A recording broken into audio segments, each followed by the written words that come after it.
आज के इस मोटिवेशनल सीरीज के दूसरे एपिसोड में हम एक ऐसे बंदे की सक्सेस स्टोरी को जानेंगे जो आपको ये मानने पर मजबूर कर देगी कि दुनिया में मेहनत से बड़ी कोई चीज नहीं, न ही किस्मत और न ही बुरे हालात। आज हम बात करेंगे उस शख्स की जो अपनी मेहनत और जिद की बदौलत उत्तर प्रदेश की छोटी गलियों से निकलकर हिंदी सिनेमा जगत का महानायक बन गया। मैं बात कर रहा हूँ बॉलीवुड के शहंशाह अमिताभ बच्चन की।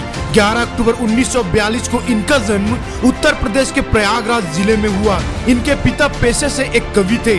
आज अमिताभ बच्चन की सफलता को पूरी दुनिया देखती है, लेकिन उस सफलता के पीछे जो स्ट्रगल छिपा है उसे बहुत कम लोग ही जानते हैं। काम की तलाश में जब वो मुंबई पहुंचे तब उन्होंने पाया कि जैसे कि लोग मुंबई के बारे में बताते हैं वैसा है नहीं। लोग सिर्फ ये बताते हैं कि मुंबई में इंसान के सपने पूरे होते हैं, लेकिन कोई ये नहीं बताता कि उन सपनों को पाने के लिए कितनी चप्पलें घिसी जाती हैं, कितना फेलियर फेस किया जाता है। अमिताभ बच्चन का शुरुआती सफर बहुत ही तकलीफ भरा रहा। उनके पास ज्यादा पैसे भी नहीं थे।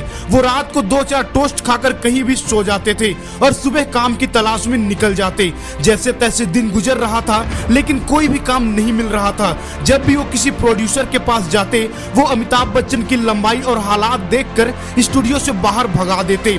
एक बार एक स्टूडियो में उन्हें वॉइस रिकॉर्डिंग का मौका मिला। रिकॉर्डिंग के बाद जब डायरेक्टर ने उनकी आवाज सुनी तब उसने अमिताभ को यह कहकर निकाल दिया कि तुम्हारी आवाज बहुत भारी और बेसुरा है। अमिताभ बच्चन इस घटना से बहुत निराश हो गए।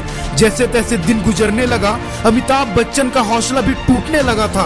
वो बद से और बदतर होते जा रहे थे, लेकिन अचानक एक दिन जिंदगी ने अपना रुख बदला और अमिताभ बच्चन को एक मूवी ऑफर हुई। मूवी का नाम था 7 हिंदुस्तानी। अमिताभ बच्चन को एक जीत की किरण दिखाई दी। अमिताभ ने उस मूवी में अपनी जी जान लगा दी, लेकिन जब मूवी रिलीज हुई तब वो बॉक्स ऑफिस पर पूरी तरह फ्लॉप हो गई। अमिताभ बच्चन का हौसला भी पूरी तरह धराशायी हो गया, लेकिन उनके दिल ने कहा कि जब शुरू कर दिया है तो क्यों ना और आगे बढ़ा जाए। इसी उम्मीद में उन्होंने लगातार 12 मूवी में अपना 100% देकर काम किया, लेकिन रिजल्ट वही निकला। उनकी 1-2 नहीं बल्कि पूरी 12 की 12 मूवी पूरी तरह पिट गई। इस फेलियर ने उनके हौसलों को भी पूरी तरह तोड़ दिया, लेकिन अब कोई भी प्रोड्यूसर उनको अपनी मूवी में नहीं लेना चाहते थे। उनके जो करीबी थे उन्होंने भी उनका साथ छोड़ दिया और वापस अपने घर लौट जाने की सलाह देने लगे।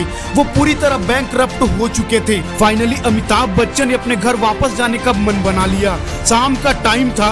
वो अमिताभ बच्चन की मुंबई में आखिरी रात थी। वो अकेले एक बीच के किनारे बैठकर अपनी लाइफ के बारे में सोच रहे थे। तभी उनके मोबाइल में एक फोन आया और इसी फोन ने अमिताभ बच्चन की पूरी लाइफ चेंज कर दी।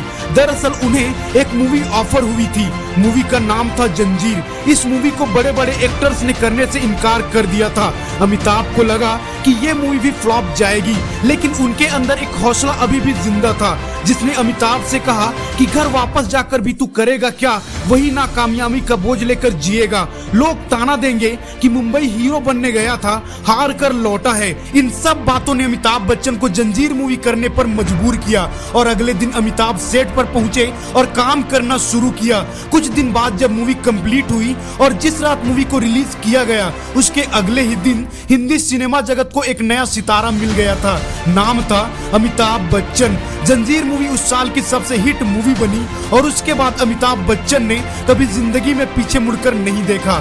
जो बंदा कल तक मुंबई की सड़कों में भटकता था वो आज हिंदी सिनेमा जगत का महानायक है। अगर उस दिन अमिताभ बच्चन घर वापस चले जाते तो आज कहीं गुमनाम होते, लेकिन उनके हौसलों और मेहनत ने उन्हें आज इस मुकाम पे पहुंचा दिया।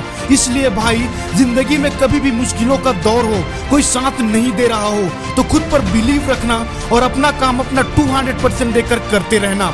वो दौर भी आएगा जब तुम्हारी कामयाबी का शोर पूरा जहान सुनेगा। इस तरह की आग लगाने वाली और वीडियोस के लिए चैनल को सब्सक्राइब जरूर करना। Thank you.